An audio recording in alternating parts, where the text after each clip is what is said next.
Ludo vendos të flasë hapur dhe pa rrotulla për ndjenjat e tij ndaj Benitës, në një moment që duket i ngarkuar emocionalisht. Ai e thërret Benitën për një bisedë më të qetë, larg zhurmës së të tjerëve, dhe fillon t'i shpjegojë se prej ditësh e ka menduar këtë gjë. Ai thotë se e pëlqen sinqeritetin e saj, mënyrën si sillet në shtëpi dhe energjinë që ajo sjell, duke shtuar se për të Benita nuk është thjesht një lojtare, por dikush që i ka zgjuar ndjenja të vërteta. Teksa flet, Ludo duket i emocionuar dhe pak i tensionuar. Ai pranon se nuk është e lehtë të shprehë ndjenjat, sidomos në një ambient ku gjithçka shihet dhe komentohet. Ai thotë se nuk pret asgjë me zor, por ndjeu nevojën t'i tregojë Benitës se çfarë ndjen, sepse nuk dëshiron ta mbajë brenda. Fjalët e tij janë të drejtpërdrejta dhe pa lojra, duke treguar se ai është i gatshëm të rrezikojë një refuzim vetëm për të qenë i sinqert. Benita e dëgjon me vëmendje, pa e ndërprerë.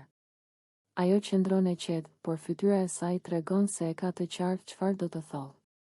Pasi Ludo përfundon, Benita merr frymë thellë dhe i përgjigjet pa hezitim.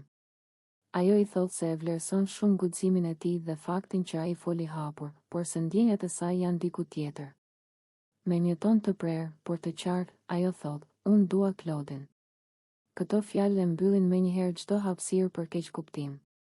Benita shton se nuk dëshiron ta mashtrojë askënd dhe se nuk ka ndërmend të luajë me ndjenjat e Ludës. Ajo shprehet se zemra e saj është e fokusuar te Claudi dhe se, pavarësisht respektit që ka për Ludon, nuk mund t'i japë shpresë. Refuzimi i saj është direkt dhe pa kthesa, duke e bërë të qartë pozicionin e saj. Ludo mbetet për disa çaste në heshtje. Ai përpiqet ta mbajë veten, por duket se refuzimi e prek. Megjithatë, ai mundohet të tregojë pjekuri dhe i thot Benitës se e kupton përgjigjen e saj. Ai shton se të paktën tani ndihet më i lehtësuar që foli dhe nuk mbajti ndjenjat për vete. Edhe pse i zhgënjur, ai përpiqet të ruajë qetësinë dhe respekt. Pas kësaj bisede, atmosfera mes tyre ndryshon. Benita largohet duke qenë e bindur në vendimin e saj, ndërsa Ludo mbetet duke reflektuar mbi atë që ndodhi.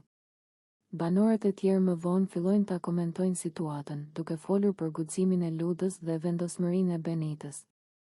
Ky moment kthehet në një nga skenat më të forta emocionale, sepse tregon qartë se jo të gjitha ndjenjat janë të ndërsjella dhe se ndershmëria, edhe kur dhemb, është gjithmonë më e mirë se heshtja.